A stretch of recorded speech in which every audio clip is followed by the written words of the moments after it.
بسم اللہ الرحمن الرحیم۔ السلام علیکم ناظرین، آپ دیکھ رہے ہیں میرا چینل جس کا نام ہے سیکھ لیتے ہیں۔ آج کی ویڈیو میں ہم بات کریں گے کہ ایک کھاتہ شریک اگر دوسرے کھاتہ شریک کی زمین پر قبضہ کرنے کی کوشش کرتا ہے اور جس کی زمین پر قبضہ کیا جا رہا ہوتا ہے وہ عدالت میں جاتا ہے سٹے آرڈر لینے کے لیے، تو کیا سچویشن پیدا ہو سکتی ہے۔ اب مشترکہ کھاتہ کو تو سمجھتے ہیں، اور ایک رپورٹڈ ججمنٹ بھی اس کی جو ورڈنگ ہے وہ آپ سے شیئر کروں گا، 2010 MLD 1093۔ اب ایک مشترکہ کھاتہ ہوتا ہے، یعنی کہ ایک جوائنٹ لینڈ ہوتی ہے، اس میں بہت سارے جو ہیں کھاتہ شریک ہو سکتے ہیں۔ ایک اگر اگزامپل کے طور پر ایک کھاتہ 50 کنال کا ہے، ایک کھیوڑ 50 کنال کے، اس میں بہت سے جو کو شیئرز ہیں، ایک کا 10 کنال، دوسرے کا 15 کنال، تیسرے کا 5 کنال اور چوتھے کا 2 کنال زمین ہو سکتی ہے۔ تو اس سچویشن میں اب یہ تو ملکیت ہوگی جو ڈیفرنٹ ہو سکتی ہے ہر کھاتہ شریک کی۔ اب اس کے ساتھ ساتھ ہم قبضہ کو دیکھتے ہیں کہ جو قبضہ ہے وہ بھی کم زیادہ ہو سکتا ہے، اور وہ لازمی نہیں کہ اتنا ہی قبضہ اس کھاتہ شریک کے پاس ہو جتنی اس کی ملکیت ہے۔ ہو سکتا ہے ایک کھاتہ شریک کی ملکیت 5 کنال ہے، اس کے پاس 10 کنال کا قبضہ ہو، یا اس کے پاس 20 کنال کا قبضہ ہو، یا اس کے پاس 2 کنال کا قبضہ ہو۔ تو ایسی سچویشن بھی ہو سکتی ہے، اور ایسی سچویشن بھی ہو سکتی ہے کہ اگر جوائنٹ لینڈ میں کسی کھاتہ شریک کا حصہ ہے، بے شک جتنا بھی حصہ ہے 2 کنال 10 کنال، لیکن اس کے پاس کوئی ملکیت نہیں ہے، تو کافی ساری سچویشنز پیدا ہو سکتی ہیں۔ اب کورٹ کس اینگل سے دیکھتی ہے، کیا کیا چیزیں دیکھ سکتی ہیں، خاصہ گرداوری کو بھی ذرا دیکھیں گے آگے چل کے۔ لیکن ویڈیو کی تفصیل میں جانے سے پہلے ریکویسٹ ہے کہ چینل کو سبسکرائب کریں تاکہ فیوچر میں اگر کوئی بھی ویڈیو جو میں اپلوڈ کرتا ہوں اس کا نوٹیفیکیشن آپ تک بر وقت پہنچ سکے۔ کافی ساری ویڈیوز میرے یوٹیوب چینل پر موجود ہیں، جوائنٹ لینڈ سے ریلیٹڈ، کو شیئرر سے ریلیٹڈ، کہ فرد کو کیسے پڑھتے ہیں، یا جو جوائنٹ لینڈ کے جو مسئلے مسائل ہوتے ہیں ان کو بھی آپ بروز کر کے دیکھ سکتے ہیں۔ وسیقن.com ہماری ویب سائٹ ہے، اس کو وزٹ کر کے آپ ڈیفرنٹ کائنڈز آف فارمیٹس کو ڈاؤن لوڈ کر سکتے ہیں۔ اگر آپ کو سٹے چاہیے کہ سٹے کا جو دعویٰ ہے وہ کیسے تیار کیا جاتا ہے، تو اس کو بھی آپ یہاں سے کاپی پیسٹ کر سکتے ہیں، ویو کر سکتے ہیں، اور ڈاؤن لوڈ ایبل بھی یہ چیز یہاں پہ موجود ہے۔ اور اب ہم مین ٹاپک کی طرف چلتے ہیں کہ اگر اس طرح کی سچویشن پیدا ہوتی ہے تو عدالت اس کو کیسے دیکھتی ہے۔ اب یہ ایک کیس تھا جو 2010 MLD 1093 رپورٹ ہوا ہائی کورٹ کا۔ اس کیس میں کچھ ایسا ہوا تھا کہ جو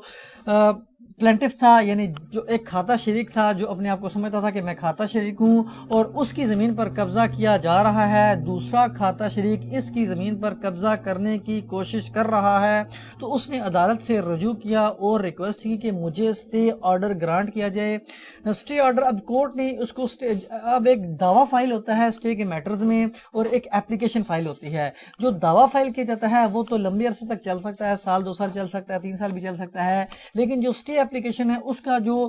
فیصلہ ہے وہ عموماً جلد کر دیا جاتا ہے۔ کورٹ نے اگر سٹے گرانٹ کرنا ہو تو ایسا بھی ہو سکتا ہے کہ سیم ڈے گرانٹ کر دیا جائے، اور ایسا بھی ہو سکتا ہے کہ 2-4 دنوں بعد نوٹس کرنے کے بعد اس کو گرانٹ کیا جائے، کیونکہ اگر اس میں سرکاری پارٹیز ہیں، کوئی سب رجسٹرار ہے، اس طرح کے میٹرز ہیں، تو اس میں جو ہے کچھ دن لگ سکتے ہیں۔ اگر پرائیویٹ پارٹیز ہیں تو سیم ڈے ان کو اس کا جو دعویٰ ہے، اس کی جو اپلیکیشن ہے وہ اس کو گرانٹ کر دی جا سکتی ہے۔ لیکن اس کیس میں جو کورٹ تھی، جو کھاتہ شریک کی جانب سے اپلیکیشن فائل کی تھی، سٹے کی اپلیکیشن کی، کورٹ نے اس کو ڈسمس کر دیا، اور یہ آبزرویشن دی۔ اب کیوں ڈسمس کیا؟ تو کورٹ کہتی ہے کہ جو انتقال کا نمبر ہے، یعنی جو انتقال ہے اور جو خسرہ گرداوری ہے، یہ ٹرانسپائر کرتے ہیں۔ اس سے یہ بات ظاہر ہوتی ہے کہ جو مدعی ہے اس کا کوئی پرائما فیشائی کیس نہیں بنتا۔ تو اس طرح اب یہ خسرہ گرداوری بھی آپ کو میں تھوڑا سا اگزامپل دیتا چلوں کہ یہ کیا چیز ہوتی ہے۔ ویڈیوز میری آلریڈی موجود ہے، لیکن اب خسرہ گرداوری میں یہ چیز مینشن ہوتی ہے کہ کون سی زمین کا ٹکڑا پر کون شخص فصل کاشت کر رہا ہے، کتنی فصل کاشت کر رہا ہے، کون سی فصل کاشت کر رہا ہے، بہت ساری چیز اس میں مینشن ہوتی ہے۔ لیکن اس کے ساتھ ساتھ آپ رجسٹر تغیرات کا بھی جو ہے دیکھا جاتا ہے اس حوالے سے۔ اب یہاں پہ آپ دیکھ سکتے ہیں کہ اب یہ جو دعویٰ فائل ہوا تھا، ساتھ اپلیکیشن بھی فائل ہوئی تھی، تو اپلیکیشن تو ڈسمس کر دی گئی، اور اس اپلیکیشن ڈسمسل کے خلاف جو مدعی فریق تھا وہ اپیل میں گیا ڈسٹرکٹ کورٹ میں، تو ایڈیشنل ڈسٹرکٹ جج ADJ اس کو شارٹ میں لکھا ہوا ہے، اس نے اپیل ان کی خارج کر دی۔ ہائی کورٹ نے بھی اس کا کیس خارج کر دیا، اور کیوں خارج کیا تو یہاں پہ دیکھ سکتے ہیں۔ کورٹ کہتی ہے، ہائی کورٹ کہتی ہے، the courts below have observed that respondents/defendants are co-sharers۔ Court نے پہلی بات تو یہ بتائی کہ اب جن کے خلاف آپ سٹے لینے جا رہے ہیں یا ریکویسٹ کی ہے یہ تو آلریڈی کو شیئررز ہیں، یعنی کھاتا شریک ہیں۔ اب کورٹ کہتی ہے کہ position of every co sharer is presumed to be in position on H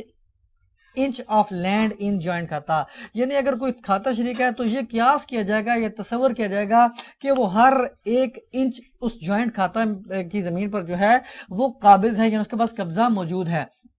The appropriate forum for petitioner یا plaintiff is to file a suit for partition, not for suit for permanent injunction۔ اگر کوئی کسی کو اگر یہ مسئلہ ہے بھی جوائنٹ کھاتا سے کہ اس کی زمین پر کوئی قبضہ کرنے کی کوشش کر رہا ہے، اس طرح کی سچویشن ہے کسی اگر اس کے پاس کوئی ثبوت بھی نہیں ہے، جیسا کہ اس کیس میں تھا کہ ریکارڈ بھی ان کے نام پہ تھا خاصا گرداوری جس میں قبضے کا ذکر تھا، تو اس سچویشن میں اگر اس کی ملکیت ہے اور وہ قبضہ لینا چاہتا ہے اپنا،